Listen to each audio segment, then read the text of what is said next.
Olá, olá aos nossos ouvintes do programa Soldadinho do Araripe. Eu sou Luciana Bessa, servidora aqui da Universidade Federal do Cariri, e hoje nós estamos aqui muito bem acompanhada, vocês sabem que eu só ando bem acompanhada, para mais um episódio do programa Soldadinho do Araripe, que foi idealizado pelo professor Maxwell Filho, professor Max, que é o coordenador do curso da EAD aqui dessa universidade. E por conta de um evento que nós estamos tendo agora, nesse mês de dezembro, que é o primeiro em Seduca, do Centro de Educação à Distância, nós tivemos 2 excelentes palestrantes e o professor Max disse assim: Luciana, eles não podem sair daqui do Cariri sem dar uma palavrinha com os nossos estudantes. E claro que eu fui atrás deles. Mas antes da gente falar aqui com o professor Carlos Williams, eu vou fazer a minha audiodescrição. Então, como eu disse, eu me chamo Luciana Bessa, eu sou uma mulher baixa, sentada mais baixa ainda, tenho os olhos claros, castanhos claros, meus cabelos também são castanhos claros, encaracolados, que eu acho que eu fico assim mais bonita. Eu estou usando uma saia jeans e uma blusa que é justamente o Soldadinho do Araripe, que dá nome ao nosso programa. Então agora eu vou conversar aqui um pouquinho com o professor Carlos Williams. Não vou dizer nem metade, nem um terço do currículo dele, porque senão a gente passaria aqui, meia hora só para dizer, e ele perderia o voo, porque daqui a pouco, ele volta lá para a terra natal dele. Mas eu posso dizer o seguinte para vocês: o professor Carlos Williams, atualmente, ele é professor associado do Departamento de Educação da Universidade Estadual de Ponta Grossa. Além disso, se não bastasse isso, ele é diretor-presidente da TV Educativa. Deixe ele, que isso é maravilhoso. Depois ele pode até falar um pouquinho pra gente. Ele também é presidente do Fórum Nacional de Coordenadores da Universidade Aberta do Brasil e também é coordenador de projetos estratégicos da Secretaria de Planejamento do Estado do Paraná. E está aqui do meu ladinho, no laboratório de radiojornalismo, para mais esse programa do podcast. Seja muito bem-vindo, professor. Por gentileza, faça sua audiodescrição para os nossos ouvintes. A minha saudação a todos e todas. É uma alegria muito grande participar desse programa Soldadinho do Araripe. Acompanhei desde o momento do importante convite do professor Maxwell e também aqui da Luciana. Acompanhei alguns programas que já foram produzidos e me vi uma responsabilidade enorme participar desse programa e espero poder contribuir com todos os nossos telespectadores, ouvintes, nessa iniciativa fundamental que é este meio de comunicação que faz aproximar as atividades da universidade com a nossa sociedade. Eu sou um homem branco, de 1,75 m, cabelos castanhos, que é penteado para trás. Tenho também barba, uma barba grisalha. Hoje tenho 46 anos, novinho de tudo, e estou usando uma camisa cor rosa, vinho e uma calça jeans. Então, essa é a minha audiodescrição. Quer dizer que estou à disposição, Luciano. Vamos conversar um pouquinho sobre as temáticas. A gente tem aqui uma experiência, acho que, sobretudo na gestão de projetos, na área de educação tecnológica, na área de acessibilidade, inclusão de pessoas, democratização e ampliação do acesso ao ensino superior. E eu acredito que, ao vir nesse evento, que é uma iniciativa muito importante para que a gente possa demarcar o espaço da educação à distância da Universidade Aberta do Brasil junto à Universidade Federal do Cariri. É uma iniciativa que tem, se não me engano, 3 anos e que já vem forte. E a gente quer ainda fortalecer ainda mais essa política pública para trazer mais estudantes da nossa região para os cursos de ensino superior.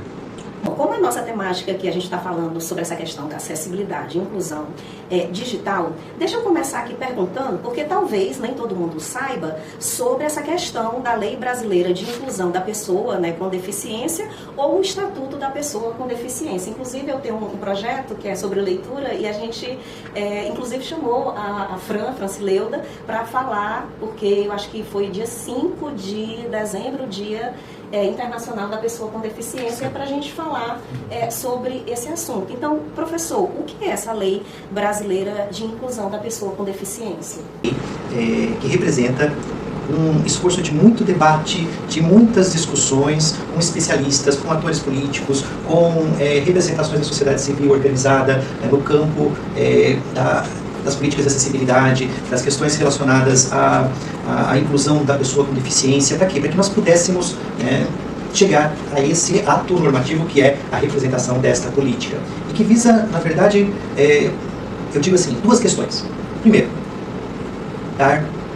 reconhecer e dar visibilidade às pessoas que possuem alguma deficiência, reconhecê-las como sujeito de direitos, né, como cidadãos que têm também todas as condições de serem reconhecidas no meio público, como pessoas que podem ter acesso à educação, ter acesso à saúde, ter acesso a todo tipo de serviço público, como qualquer outro.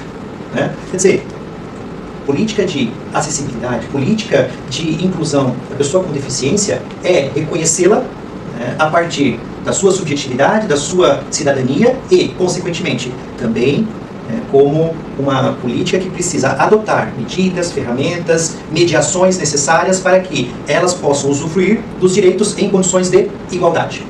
E aí, claro, o Estatuto da Pessoa com Deficiência, ela está também ligada diretamente ao artigo 5º da Constituição Brasileira, que diz respeito ao princípio de igualdade como princípio fundamental. Né? Então, para que esse princípio ele possa, de fato, se efetivar, ser executado no próprio país, quais são as medidas de equalização, né, para que a gente tenha condições de dar o devido tratamento em pé de igualdade para todos os cidadãos brasileiros, inclusive, né, as pessoas com deficiência.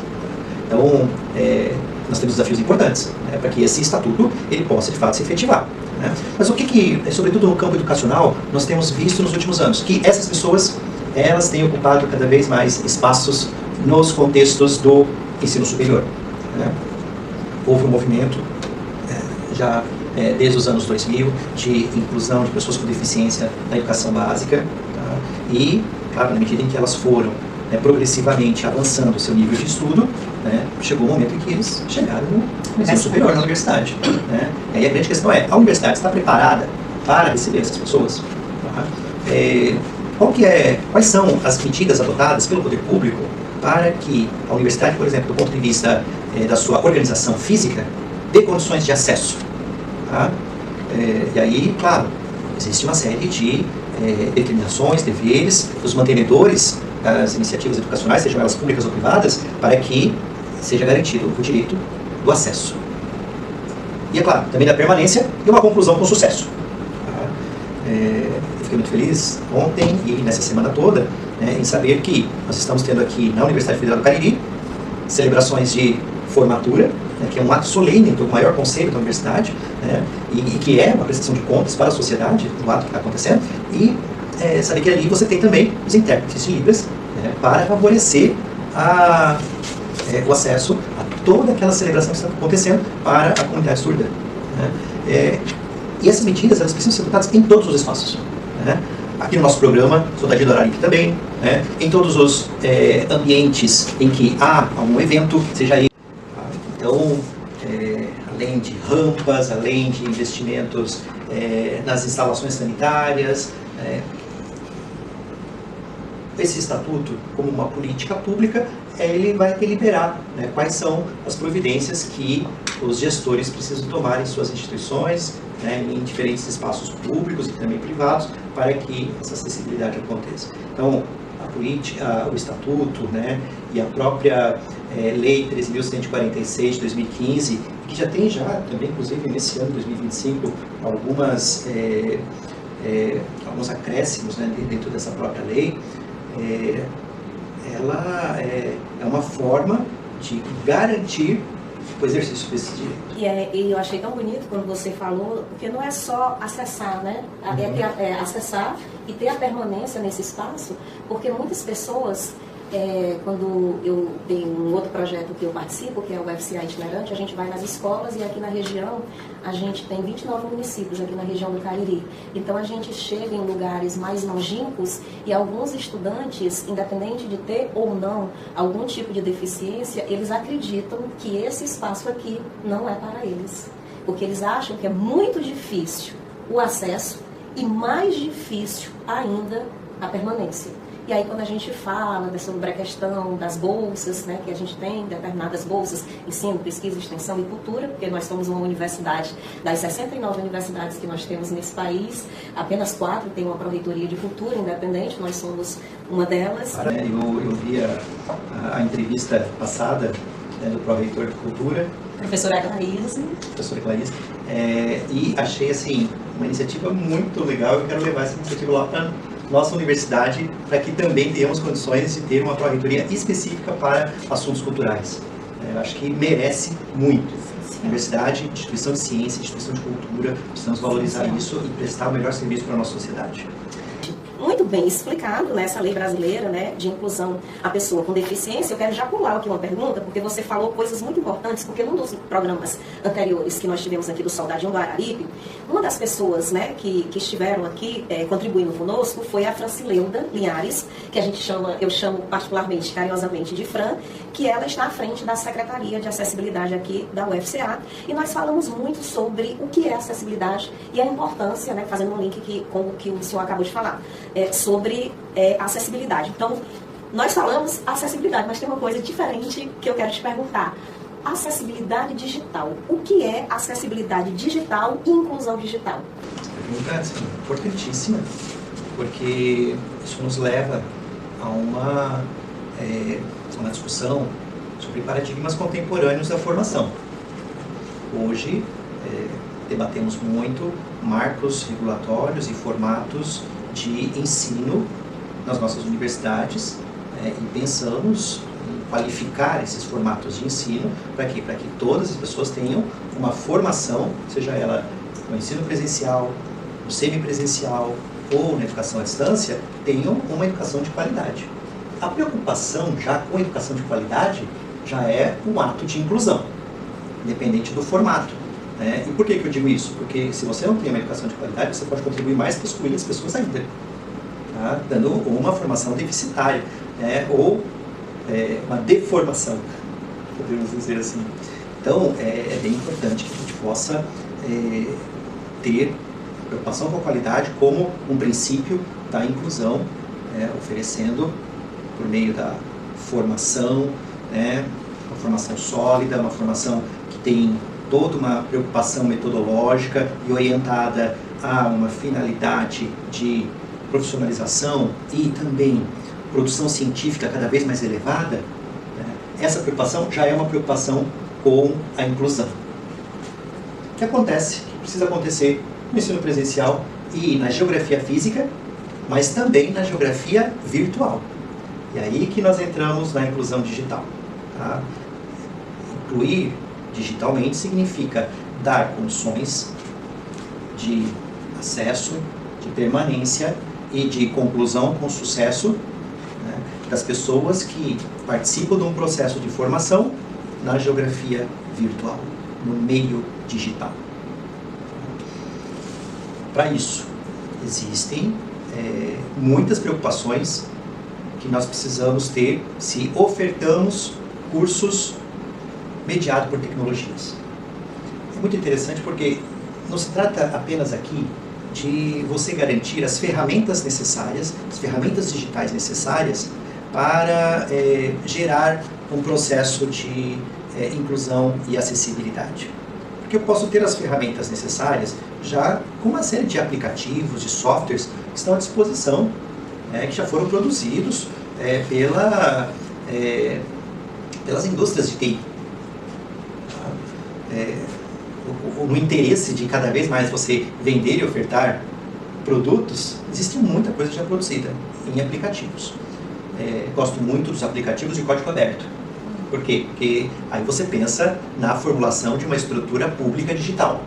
O espaço público digital é um espaço que a gente precisa valorizar, inclusive no modo como nós produzimos educação à distância pública. Tem muitos interesses privados que desejam estabelecer as parcerias com a universidade pública, vendendo softwares. A gente tem que cuidar disso. Tá? Por isso, as políticas de código aberto, o Moodle, que é o nosso ambiente virtual de aprendizagem, que é de código aberto, que é expressão aí de um ambiente voltado para o setor público, a formação. É um ambiente que a gente precisa otimizar, valorizar e otimizar para quê? Para torná-lo cada vez mais acessível. Então, nas suas ferramentas, mas também como política de um modo mais geral, a partir da organização da instituição ao convidar pessoas para estudarem aqui na nossa instituição. Por isso, eu digo assim, a inclusão digital, ela não pode estar dissociada da inclusão social. Sim. Tá? Inclusão digital sem inclusão social é uma inclusão inócua, tá? Que não, de fato, inclui. Porque você daí tem acesso às ferramentas, mas não tem o quê? Garantia de pessoas que, de fato, possam fazer uso delas. Quais pessoas? Não as que podem pagar. Aquelas que mais precisam, né? E que já estão excluídas de uma série de deliberações e formas de organização da nossa própria sociedade. Então, a inclusão começa reconhecendo que todos os sujeitos, né, podem acessar a universidade. A gente precisa dar garantia para isso. Fiquei muito feliz esses tempos atrás de ver o governo federal organizando hoje cursinhos populares. Tá? E que é uma política que tende a se expandir pelo Ministério da Educação. Temos que incentivar esse tipo de iniciativa. Temos que valorizar. Fruto do cursinho social, que inclusive foi a universidade que eu me formei, que era lá na UES, a Universidade Estadual, e me formei na UES. E aqui na UFC nós temos 2 cursinhos, que é o Edifique Ações e o Logos, que é lá na Faculdade de Medicina. E essa semana que a gente está gravando esse programa, teve um evento dos cursinhos populares e um dos alunos do curso de Medicina foi representar a Universidade do Cariri lá. A gente, eu comentava no evento que ontem, né, lá na palestra de abertura desse evento, nós, por meio da educação, nós transformamos vidas de pessoas que a gente nem imagina, né? Por exemplo, a Universidade Aberta do Brasil, por meio da educação à distância, os seus cursos, nós conseguimos ter tantas histórias, tantos cases assim, de saída de um estágio tão limitado do ponto de vista social e econômico e a transformação de vida de pessoas, né? Eu lembro aqui de um caso que me chamou muita atenção um dia, de um coordenador de polo que disse: eu estava vendendo produtos no semáforo, né, e até que chegou um dia e uma pessoa me falou de cursos da Universidade Aberta do Brasil. Tá? Ele saiu daquela condição de informalidade, estudou, conseguiu uma bolsa, se formou num tecnólogo em gestão pública. Tá? Com esse tecnólogo ele fez daí especialização em gestão pública e depois fez o curso de tutoria e hoje atua como coordenador de polo lá no interior de Alagoas, né, atendendo os seus próprios alunos. Veja, é a universidade transformando a vida. Isso é inclusão social com inclusão digital. Aí pensa assim, Luciana, é uma preocupação com assistência estudantil, com os recursos necessários, às vezes, inclusive de pessoas que exerçam uma tutoria, que não se reduz apenas à tutoria e à mediação pedagógica de conteúdos, mas também o acompanhamento para que aquele sujeito ele possa, ele não desanime do processo, ele tenha condições de avançar nas etapas de formação. Aí acontece inclusão digital e inclusão social. Tem outras questões, claro, também de inclusão digital e inclusão social que são fundamentais. Imagine, vamos abrir um processo de seleção, né, para um curso de graduação mediado por tecnologias, né, de educação à distância ou semipresencial. Tá, aonde que a gente vai fazer o curso? No ambiente virtual de aprendizagem. Você tem computador? Tem. Você tem acesso à internet? Você tem acesso à internet? Né? Vai fazer o curso pelo celular? Você tem chip? Consegue manter o chip? Então, existe uma série de... Sabe usar? Né? A questão da usabilidade. Como é que fica? Então, e é bem interessante essa questão da usabilidade, né? Porque essa geração 2000, eles parecem que nascem já com o dedo touchscreen, né? Uhum. O dedinho já desliza nas telas. Eles estão envolvidos por uma cultura digital que a gente fala, né? Agora, quando a gente pergunta, e a competência digital, ela tem? Uma coisa é você estar envolvido no meio cultural digital. Outra coisa é você ter competências digitais que são adquiridas por meio de um processo de formação. Tá? Isso nós temos que também cuidar, sabe? Quando você produz aqui alguns cursos de nivelamento para estabelecer competências digitais básicas para que o estudante tenha condições depois de acompanhar todo um curso, nós estamos fazendo inclusão digital e garantindo acessibilidade para ele. Tá? Eu estou usando aqui esses termos, né, para dizer assim, a acessibilidade e a inclusão são termos polissêmicos, não se reduzem apenas às questões ligadas à pessoa com deficiência, né, mas também às pessoas que têm déficits sociais, déficits econômicos, e que precisam daí, assim como quem tem a deficiência do ponto de vista biológico, aquele que tem uma deficiência social e econômica também precisa de medidas equalizadoras, né, e que garantam, né, por essa representação da equidade como meio, né, os modos de chegarmos a um status de igualdade. Tá? E aí a Constituição, a democracia, ela acontece. Né? Porque nós estamos num nível de igualdade, de reconhecimento de todos os sujeitos pertencentes, aqui nesse caso, a uma comunidade educativa. Tá? Então, é isso que me faz, Luciano, lutar pela educação pública de qualidade e lutar também por uma educação digital de qualidade que chegue aonde muitas vezes as pessoas têm limites físicos para chegarem. Nós só temos o porquê de fazer educação à distância no meio público, né, interiorizar ensino superior, né, levar formação, levar ciência, levar cultura para as pessoas que, por estarem em outros territórios, não têm condições de estar aqui constantemente todos os dias. Né. A gente gostaria muito, seria muito bom, né, mas quando isso não é possível, então nós vamos até eles. Né. Temos que ir sempre muito preocupados em incluir, fazer com que as pessoas tenham o sentimento de pertença, né, de identidade, né, com a instituição universitária. Eu sou aluno da UFCA, né, e aí quando ele vem aqui e faz a colação de grau, né, colar o grau, quer dizer, é dar uma insígnia que interfere no seu próprio ser, ontologicamente. Ele vai receber um novo sobrenome, UFCA. Então, a inclusão é isso. Né? A inclusão social, a inclusão digital, a preocupação com todo o sistema, ou se a gente quiser usar um termo mais, o ecossistema da inclusão envolve diferentes dimensões. A dimensão social, a dimensão instrumental, tá? A dimensão digital, as questões ligadas também à manutenção da sua própria subsistência, e para isso nós precisamos lutar também para que o PNAES, que é a Política Nacional de Assistência Estudantil, chegue também para os nossos alunos na educação à distância. Já foi um grande avanço a aprovação para que os estudantes do presencial pudessem ter acesso. Mas a gente quer muito um PNAES da UAB. Né? Para que todos, especialmente... mas aí quais são as necessidades deles? Se a gente fosse enumerar todas, não sairíamos daqui hoje. Eles precisam, por vezes, de auxílio para deslocamento. Porque assim, você tem um polo, e olha, nós vamos ter cada vez mais encontros presenciais nesses polos pelo novo marco regulatório. É verdade. Né? Não é 100%, não é remoto, não. Tem encontros presenciais, né? E isso é o que sempre nos diferenciou no Sistema Universitário Aberto do Brasil. Né? Porque nós temos encontros presenciais, porque nós temos uma preocupação em, de fato, termos estágios nas escolas que são estágios quentes, que são válidos, né? Que tem reconhecimento, inclusive, da própria comunidade escolar. E o aluno precisa se deslocar para fazer esses encontros presenciais. Mas a gente precisa de auxílio para deslocamento. Ele precisa, para poder estudar, de uma internet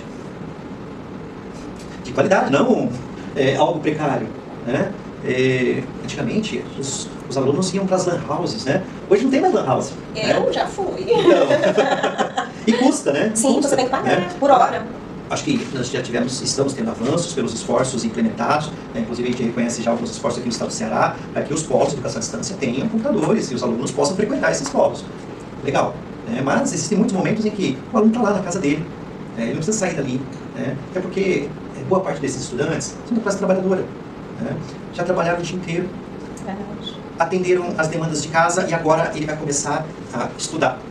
Né? E aí, ele precisa ter a internet dele funcionando para atender lá as atividades, assistir os vídeos, ter um encontro síncrono das aulas com o professor, ter as orientações, uma série de atividades. E aí, em certas situações, o auxílio também é para atender o pagamento dessa internet que ele precisa ter na sua casa. Né? A possibilidade de acesso também à aquisição de equipamentos para poder estudar.